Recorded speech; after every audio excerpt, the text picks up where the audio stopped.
खास खबरों में स्वागत है आपका। मैं हूं आपके साथ जागृति और आज हम बात करेंगे आवारा पशुओं की। आवारा पशुओं का आतंक प्रदेश में इतना बढ़ गया है कि आए दिन एक के बाद एक घटनाएं प्रदेश में आवारा पशुओं के कारण घटित हो रही हैं। ताजा मामला हिसार का है, जहां हांसी की रामलाला कॉलोनी के रहने वाले 33 साल के युवक को आवारा पशुओं के आतंक की वजह से जान गंवानी पड़ी। बता दें कि बाइक सवार युवक को सांड ने टक्कर मार दी। वही युवक बाइक पर सवार होकर अपने दोस्त को छोड़ने के लिए बस स्टैंड जा रहा था। इसी दौरान मोची मोहल्ले के सामने से भागते हुए सांड आया और बेकाबू सांड ने सोनू को टक्कर मार दी। सांड का सिंग युवक की छाती में जा घुसा, जिससे वो लहूलुहान हो गया और सांड ने उसे उठाकर हवा में उछाल दिया, जिससे युवक गंभीर रूप से घायल हो गया। आसपास के लोगों ने उसे इलाज के लिए निजी अस्पताल में भर्ती कराया, जहां डॉक्टरों ने उसे मृत घोषित कर दिया। डॉक्टरों का कहना है कि खून ज्यादा बहने के कारण सोनू बच नहीं पाया। हांसी में ये ऐसा पहली बार नहीं हुआ है। इससे पहले भी आवारा पशुओं ने कईयों की जान ली है। करीब एक महीने पहले ही बेसहारा पशु ने बीजेपी नेता मनजीत जांगड़ा के घर के बाहर खेल रही 10 साल की उनकी भतीजी की भी जान ले ली थी। तो आपको बता दें कि हरियाणा के कृषि मंत्री जेपी दलाल ने विधानसभा के बजट सत्र के दौरान सड़कों पर घूम रहे बेसहारा पशुओं को लेकर अहम जानकारी दी थी। बेसहारा पशुओं के संबंध में लाए गए प्रस्ताव के बारे में बोलते हुए कृषि मंत्री जेपी दलाल ने कहा था कि प्रदेश में बेसहारा गौवंशों को सड़कों पर नहीं छोड़ा जाएगा। कृषि मंत्री जेपी दलाल ने तो यहाँ तक कहा था कि हमारी सरकार का लक्ष्य है कि जितनी भी गाय बेसहारा है उनके लिए गौशाला बनाई जाए, ताकि कृषि मंत्री ने खुद कहा था कि बेसहारा पशुओं की वजह से किसानों को तमाम तरह की मुश्किलें झेलनी पड़ती हैं और साथ ही इनकी वजह से हर रोज सड़क दुर्घटना भी हो रही है। इस समस्या के समाधान के लिए उन्होंने खुद मुद्दा उठाते हुए कहा था कि इस मामले पर गंभीरता से विचार किया जा रहा है। हालांकि बेसहारा पशुओं के संबंध में प्रदेश सरकार ने कानून भी बनाया है, लेकिन लोग गायों को घर पर रखने की बजाय सड़कों पर छोड़ रहे हैं। आमजन के सहयोग से ही इस समस्या से और जल्द निपटा जा सकता है, क्योंकि आवारा पशुओं का आतंक आए दिन बढ़ता जा रहा है। आवारा पशुओं की वजह से कई लोगों को अपनी जान गंवानी पड़ी है। तो वहीं आपको बता दें कि बाजारों में भी कई बार ऐसी स्थिति देखने को मिलती है जहां पर आवारा पशुओं का जमावड़ा लगा रहता है और ऐसे में कई बार बाजारों में जाम जैसी स्थिति भी बन जाती है।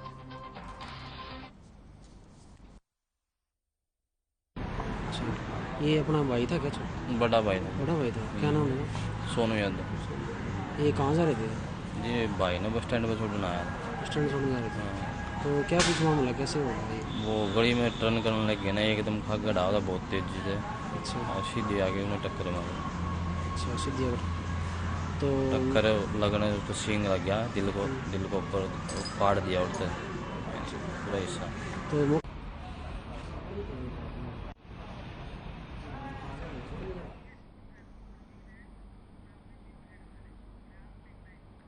वही गुरुग्राम से ब्यूरो चीफ प्रवीण शर्मा हमारे साथ जुड़ गए। प्रवीण जी, आए दिन जो है आवारा पशुओं का आतंक वो देखा जा रहा है। लगातार कई जगहों पर जाम जैसी स्थिति बनती है तो कई लोग अपनी जान भी गंवा देते हैं।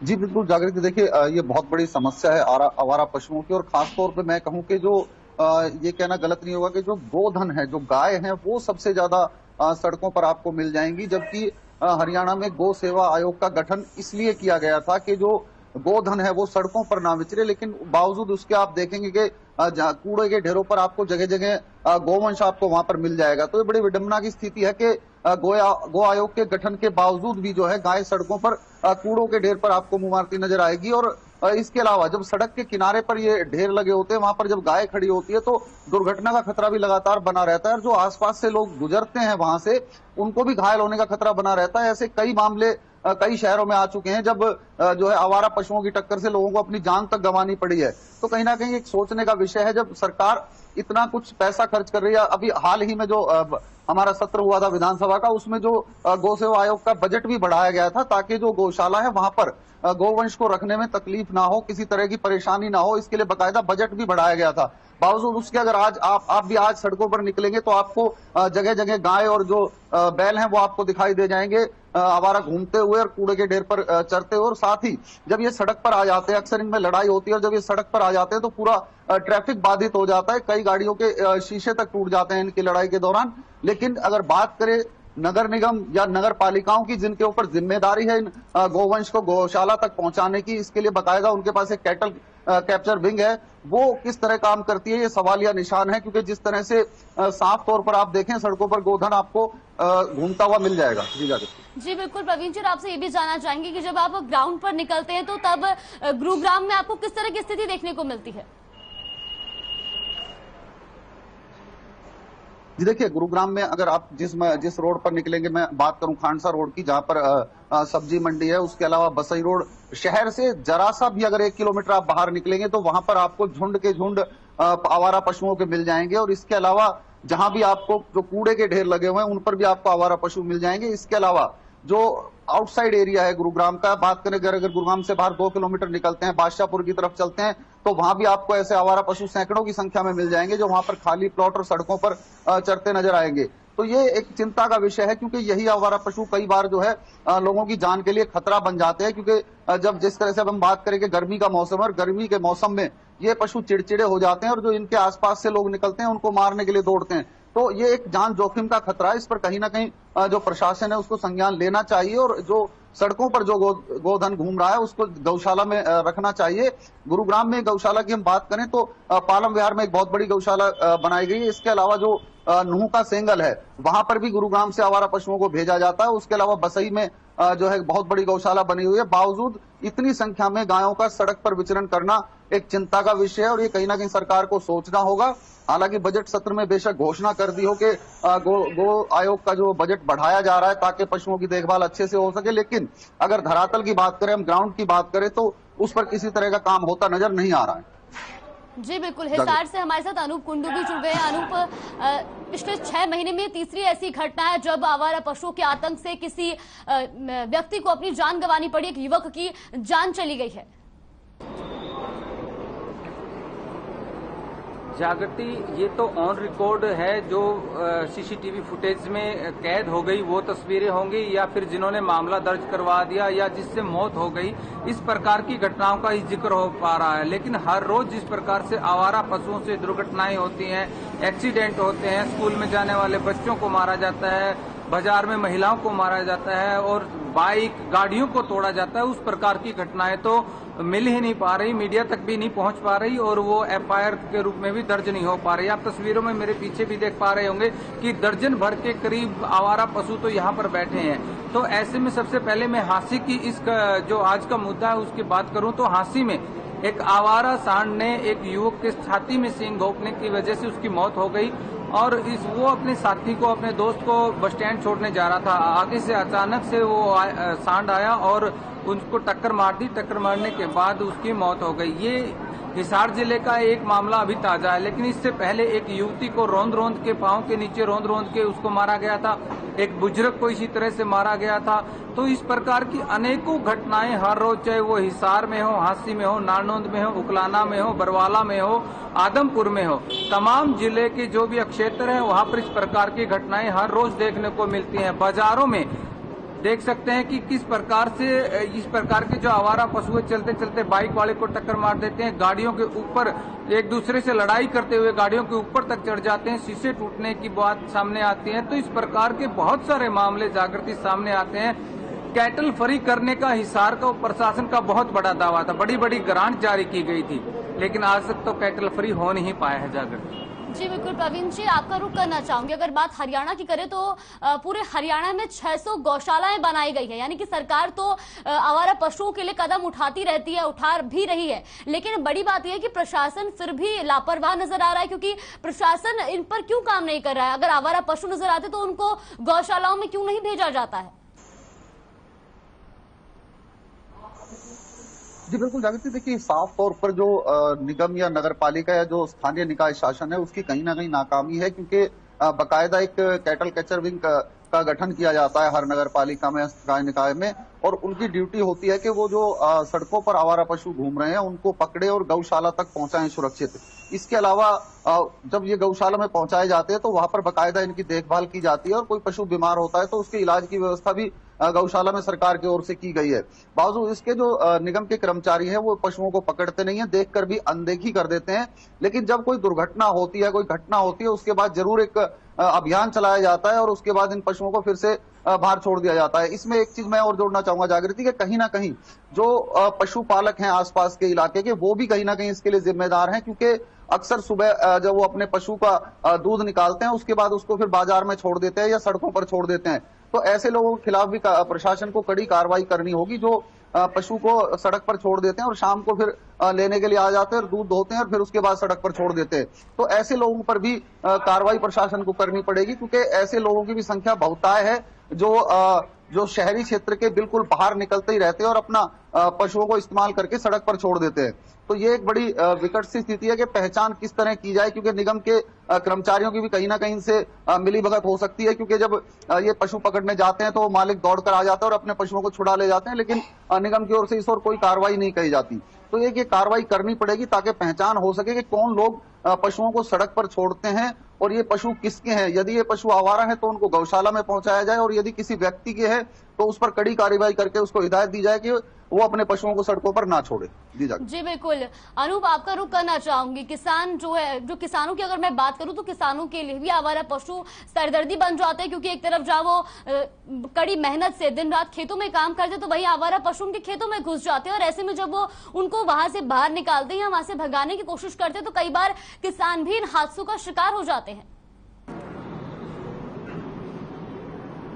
बिल्कुल जागृति, किसानों की सबसे पहले अगर फसलों की बात की जाए तो 1 एकड़ में कई बार हम देखते हैं कि 10-10, 12-12 आवारा पशु घुस जाते हैं, तो देखते ही देखते पूरी फसल को तहस नहस कर देते हैं। इसके साथ साथ जब किसान उसको हटाने की कोशिश करता है तो उस पर हमला कर दिया जाता है और उसको चोटिल किया जाता है। कई बार तो मौत तक होने की खबरें भी सामने आई है। इस प्रकार से हिसार की मैं बात करूं तो गो अभ्यारण्य हिसार में बनाया गया, कई करोड़ रुपए की ग्रांट उसके अंदर दी गई, लेकिन आवारा पशुओं को उसमें रखने की बजाय आज भी सड़कों पर ऐसे ही घूम रहे हैं। आज माइक आईडी लेकर के आप चाहे हिसार के विधायक और निकाय मंत्री जो है कमल गुप्ता के सामने चले जाइए या हांसी के विधायक विनोद भ्याणा के सामने चले जाइए, किसी भी विधायक और किसी भी नेता से सवाल कीजिए कि हिसार में पूरे क्षेत्र में आवारा पशुओं का आतंक है तो उन्हें दिखाई नहीं देता। वो कहते हैं कि इसके लिए सरकार काम कर रही है, ग्रांट दिए जा रहे हैं, लेकिन जमीनी हकीकत की बात की जाए तो जमीनी हकीकत बिल्कुल अलग है। यहाँ पर आवारा पशु आप बिल्कुल तस्वीरों में आप भी देख सकते हैं कि लगभग 1 दर्जन के करीब तो सिर्फ यहाँ पर बैठे हैं। तो ये पूरे बाजार की बात की जाए और उसको जोड़ के क्षेत्र और जिला हिसार की बात की जाए तो सैकड़ों की नहीं हजारों की संख्या में यहाँ पर आवारा पशु घूम रहे हैं। इसके साथ गौशाला की बात जिस प्रकार से अभी कर रहे थे, गौशाला की अभी हर खबर हरियाणा ने एक बहुत बड़ी कवरेज की थी और उसमें ये बताया गया था कि उनके पास 3 से 4 महीने का चारा है। अगर वो 3 से 4 महीने के चारे के बाद व्यवस्था नहीं होती है तो उस वाले पशु भी सड़कों पर आ जाएंगे। ये जो अभयराम मंगला प्रधान थे उकलाना कृष्ण गौशाला के, उनका आधिकारिक तौर पे बयान था। तो एक गौशाला में 1000 से लेकर 5000 तक गौवंश है, जिसमें अगर वो भूखे मरने की बजाय सड़कों पर आ गए तो ऐसी कोई शहर की गली, कोई चौराहा नहीं बचेगा जहां पर 50-100 पशुओं का आना जाना नहीं लगेगा। और ये दुर्घटनाएं कितनी अधिक हो सकती है उस चीज का अनुमान आसानी से लगाया जा सकता है। तो सरकार जिस ग्रांट की बात करती है, जिस गौ अभ्यारण्य की बात करती है, जिन गौशालाओं की बात करती है, अगर उसकी हकीकत को जाने बगैर इस प्रकार के बयान दिए जा रहे हैं कि सब कुछ स्मूथली चल रहा है, सामान्य चल रहा है, तो वो बेईमानी है। क्योंकि आप देख सकते हैं कि कितने पशु आवारा आज सड़कों पर घूम रहे हैं, कितनी घटनाएं हो रही है। और किसी भी स्कूल कॉलेज के सामने चले जाइए, वहां पर आवारा पशु मिलेंगे। रेलवे स्टेशन बस स्टैंड पर चले जाइए, वहां पर आवारा पशु मिलेंगे। आप चौक चौराहों पर चले जाइए, आप हाईवे पे चले जाइए, नेशनल हाईवे पे चले जाइए, हर रोज दुर्घटनाएं इनकी वजह से हो रही है। लेकिन सरकार और प्रशासन कैटल फ्री का दावा करता रहता है, करोड़ों रुपए की ग्रांट देने का दावा करता है, लेकिन वो सब दावे हवा हवाई है और इनकी वजह से ही आज लगातार मौतें हो रही है। हांसी में मौत सामने आई है, एक युवक को जान गंवानी पड़ी। हिसार में पहले एक युवती के ऊपर हमला हुआ, उसकी जान चली गई। एक बुजुर्ग के ऊपर हमला हुआ, यहाँ तक कि हांसी में बीजेपी के नेता की भतीजी इस हादसे का शिकार हो चुकी है। तो इससे और क्या प्रशासन को चाहिए? किस प्रकार से प्रशासन कार्रवाई कर रहा है? कौन से आवारा पशुओं को प्रशासन ने गौ अभ्यारण्य में रखा है, गौवंश को रखा है? तो ये तमाम चीजें बहुत बड़ी जांच का विषय है कि इस तरह की जो ग्रांट दी जा रही है उनका इस्तेमाल हो कहाँ रहा है। क्योंकि गोवंश है या आवारा जो पशु है वो तो सड़कों पर है, वो भी भूखमरी के कारण लोगों पर हमला कर रहे हैं, कागज खा रहे हैं, पॉलिथीन खा रहे हैं और करोड़ों रुपए की ग्रांट जो दी जा रही है वो जा कहाँ रही है। ऐसे स्थान जहां पर इनको रखने का रख रखाव का जो भी बाड़ा बनाया गया, गौशाला या गौ अभयारण्य बनाया गया है, वो खाली पड़े हैं, उनमें जो है उनकी दशा बुरी है। तो इस पे पूरे सरकार को संज्ञान लेना चाहिए ताकि किसी की जान ना जाए और गोवंश भी वो भी बेमौत ना मरे जाकर। जी बिल्कुल प्रवीण जी, आपका रुख करना चाहूंगी। जिस तरीके से सरकार का कहना है कि लगातार जो है कई गौशालाएं बनाई गई हैं, वहां पर गौवंश को रखा जा रहा है, लेकिन अगर गौशालाओं की बात की जाए तो कई बार ऐसी तस्वीरें भी सामने आती है जहां पर गौशालाओं में ही जो है गौवंश मर जाते हैं, उनकी स्थिति काफी बदहाल होती है। तो इसमें किसकी गलती मानी जाए और सबसे ज्यादा किसकी तरफ से जो है कमी आ रही है, और अगर ऐसा है तो उस पर सख्ती क्यों नहीं बरती जा रही है? देखिए, जो गौशाला सरकार द्वारा चलाई जाती है उसकी जिम्मेवारी जिला प्रशासन की होती है, और जो पशुधन विभाग है उसकी, पशुपालन विभाग है उसकी जिम्मेदारी होती है कि वहां के डॉक्टर जाएं गौशाला में और समय समय पर जो वहां पर गोवंश रहता है उसकी जांच करें, और यदि कोई बीमार गोवंश है तो उसका वो इलाज करें। लेकिन अक्सर जो अभी जो हम बात कर रहे थे कि सड़कों पर जो गाय अक्सर आपको मिलेंगी वो बीमार मिलेंगी, और कहीं ना कहीं जो गौशाला वाले हैं वो साफ तौर पर बचते नजर आते हैं बीमार पशुओं को गौशाला के अंदर लाने के लिए। और यही एक कारण है कि लगातार सड़कों पर जो है आपको गोवंश देखने को मिल जाएगा। हालांकि कुछ इसमें स्वस्थ गाय भी होती हैं, लेकिन अधिकांश गाय जो हैं इसके बीमार हो चुकी होती है क्योंकि उनको प्रॉपर चारा नहीं मिलता। और जब गौशाला में उनको ले जाया जाता है तो इलाज के नाम पर सिर्फ खाना पूर्ति की जाती है। और ऐसे कई मामले पीछे आए हैं, जब झज्जर के पास एक गौशाला में जो है काफी गोवंश की मौत हो गई थी इलाज के अभाव में। तो इस तरह के वाक्य लगातार आते रहते हैं। अभी जैसे हम कुछ देर पहले आपको बता रहे थे कि गौ सेवा आयोग का जो गठन हरियाणा सरकार द्वारा किया गया था, उसका उद्देश्य यही था कि कोई भी गोवंश सड़क पर आवारा ना मिले और उसको प्रॉपर तरीके से गौशाला में रखा जा सके। साथ ही यदि कोई गोवंश बीमार होता है तो उसका सही तरीके से इलाज किया जा सके और उसको स्वस्थ किया जा सके। लेकिन ऐसा होता कहीं दिखाई नहीं देता है, क्योंकि लगातार गौशाला में बहुत ज्यादा भीड़, गौशाला संचालक साफ कहते हैं कि उनकी गौशाला में क्षमता से ज्यादा पशु हैं, जिसके चलते पशु बीमार भी हो जाते हैं। तो आवश्यकता इस बात की है कि कहीं ना कहीं और ज्यादा गौशाला बनाई जाए ताकि जो आवारा गोवंश है उसको उस गौशाला में रखा जा सके। क्योंकि क्या साल में एक ही दिन हम लोग गोवंश की पूजा करते हैं? अभी पिछले दिनों जब गोद्वादशी आई थी तो हमने देखा था कि पूरे शहर के शहर जो है गौशाला में उमड़ कर आए थे और गोवंश की पूजा कर रहे थे। तो हमें हर दिन को जो है गोद्वादशी समझनी चाहिए और हमें रोज अपने गोवंश का ध्यान रखना चाहिए। अगर सड़कों पर है तो उसकी सूचना प्रशासन को देकर उसको गौशाला में पहुंचाना चाहिए।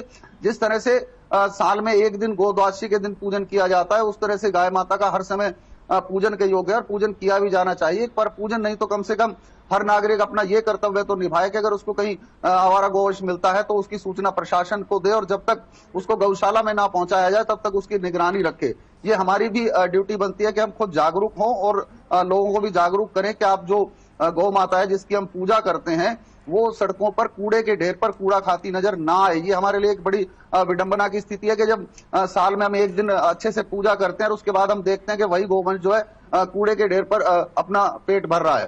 तो इस स्थिति से हमें जागरूक होने के बाद ही निपटा जाएगा। और साथ ही जिला प्रशासन को भी अपनी जिम्मेवारी समझनी होगी कि जो विंग जो उन्होंने बनाई है वो प्रॉपर काम कर रही है या नहीं कर रही है। जी बिल्कुल। अनूप, आपका रुख करना चाहूंगी। अगर बात की जाए गौशालाओं के बजट की तो 2014 से 2022 तक गौशालाओं का बजट भी दुगना किया गया है, लेकिन उसके बाद भी गौवंशों की स्थिति इतनी बदहाल क्यों है? जागृति गौशाला का बजट डबल किया गया है। कितने से डबल किया गया है? और आज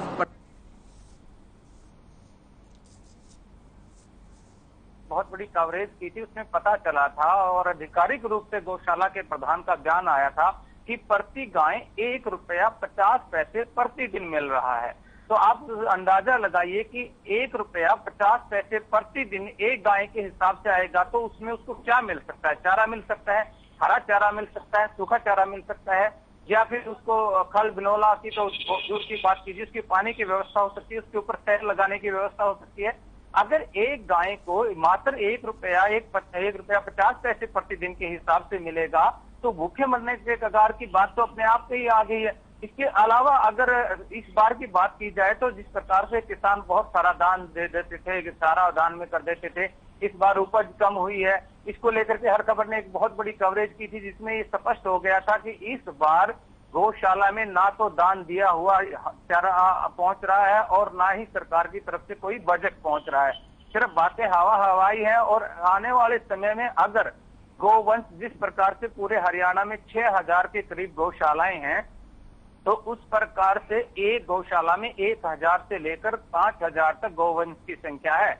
अगर ये संख्या और भी बढ़ेगी, क्योंकि उसमें ऐसी भी नहीं है कि बहुत सारी गायें ऐसी है जो आगे ब्याने वाली है, बहुत सारे उसके बच्चे भी आगे बड़े हो रहे हैं, तो वो तमाम खाएंगे। जब उनका चारा उन तक पहुंचेगा और चारा कम संख्या में पहुंचेगा तो जाहिर सी बात है कि गौशाला क्या करेंगे। उन्होंने तो आधिकारिक रूप से ध्यान दिया था कि हम सड़कों पर छोड़ देंगे, और अगर गोवंश इस प्रकार सड़कों पर आ गया तो आज आवारा पशुओं की संख्या जो है ये तो कई गुना बढ़ जाएगी। इसके साथ साथ बहुत सारी अनेक समस्याएं निकल करके सामने आएगी। एक बड़ी समस्या ये भी रहती है जागृति कि जिस प्रकार से यहाँ पर कोई गोवंश बैठा है और यहाँ के आसपास के कोई व्यक्ति उसको चारा डालने की कोशिश करता है तो भूखा मर रहा है। एक आदमी अगर कोई यहाँ चारा डालने आता है और 12 यहाँ पर पशु है तो उसके ऊपर टूट करके पड़ते हैं।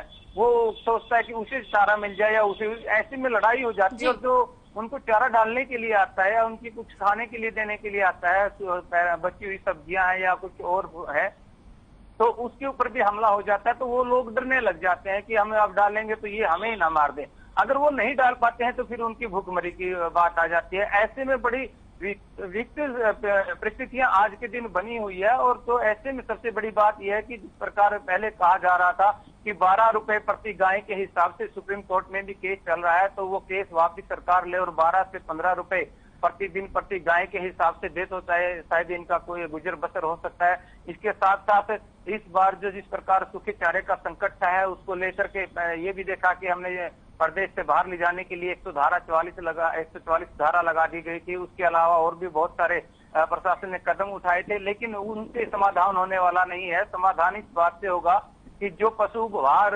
आवारा घूम रहे हैं उनको सबसे पहले तो पकड़ करके गौशाला में या जो गो अभ्यारण्य बनाए गए हैं वहां पर उनको रखा जाए ताकि आम जन है वो सुरक्षित हो जाए।